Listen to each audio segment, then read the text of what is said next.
So it was around June 2022 in the morning when I received the call from my supervisor.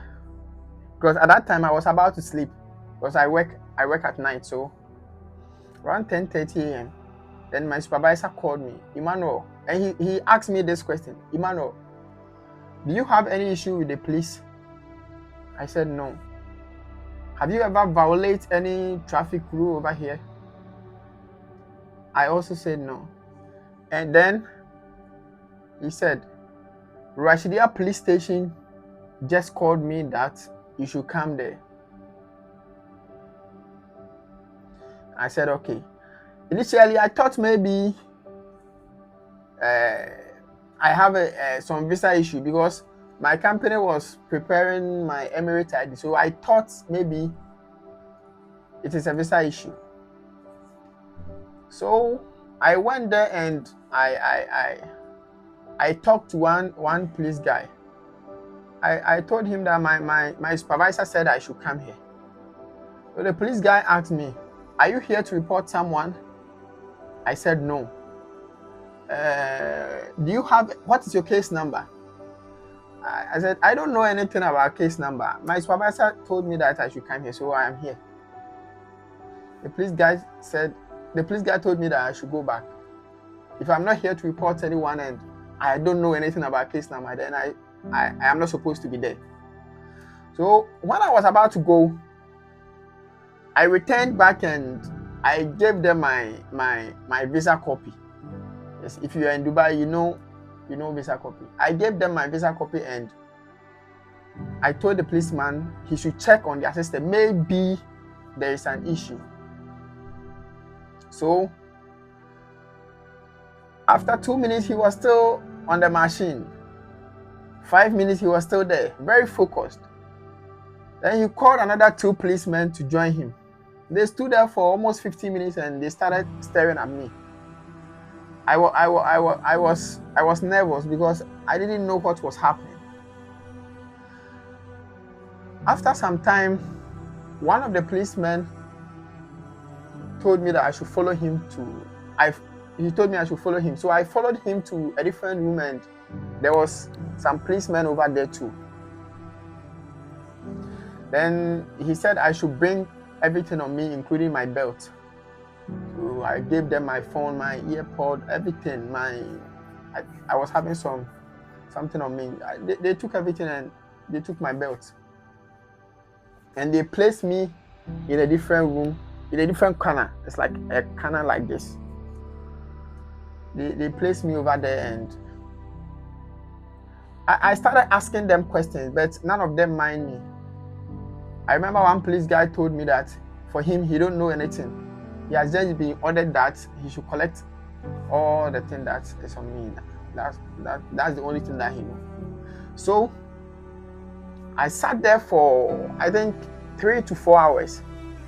Then another policeman came and handcuffed me.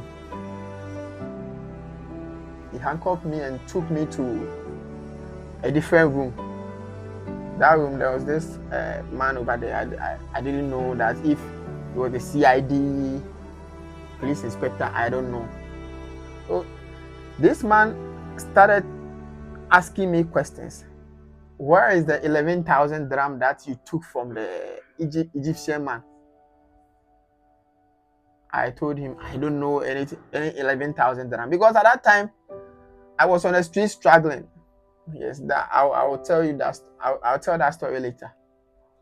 The man asked me, where is the 11,000 dirham that you took from the Egypt man?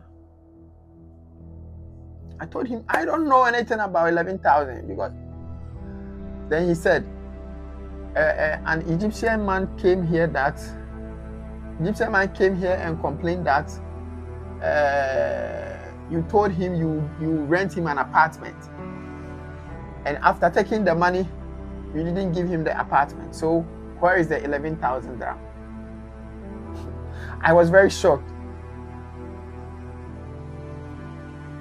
I told him I don't know anything about whatever he's saying. The man started asking me, where are you from? I told him I'm from Ghana. He said, you know Asamoah Gyan? I said, yes.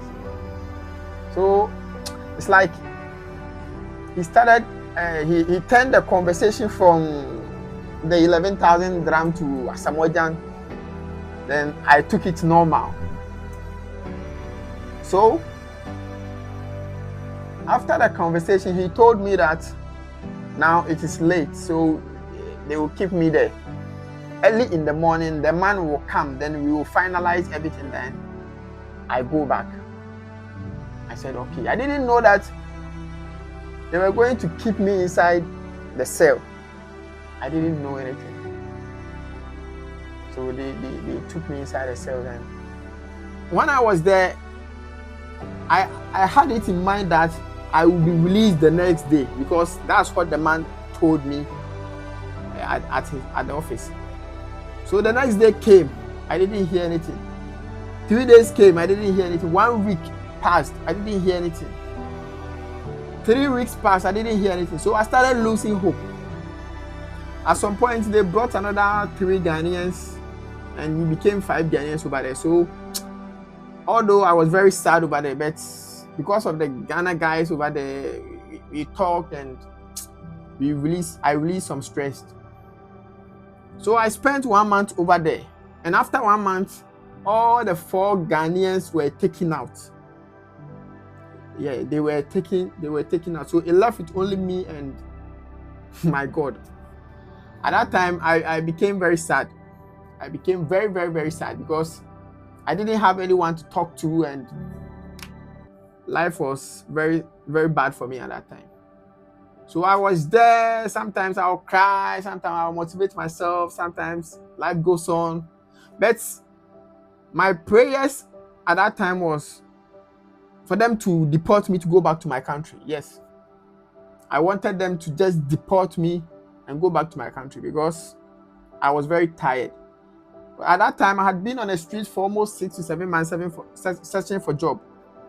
And this thing too has happened to me. So I was very tired of Dubai. So all my prayers at that time was for them to just deport me back to my country, for me to go and start life over there again. But after 2 months, they called me and they released me. And God being so good, when they released me, I called my company and they took me back. Because at that time, I was under probation. So my company could have decided not to work with me again. But my company took me back, and I am still here in Dubai. But I think 4 months ago, this issue happened 2022.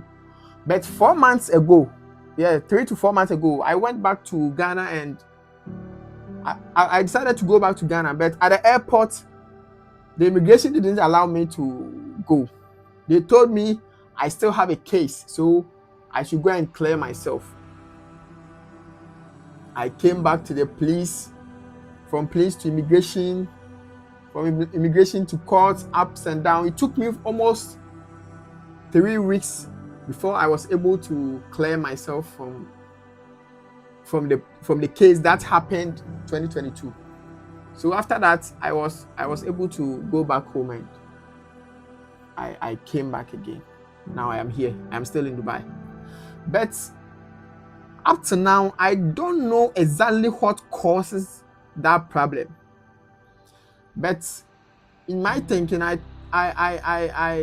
believe that someone took my documents and used it to do that. Because when I was searching for a job around that 2022, I sent a lot of emails to different.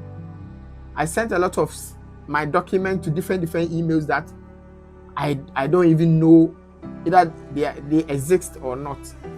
So maybe that's where the problem came from. So if you are planning to come here, or you're already here, make sure you don't just send your document to anyone anyhow.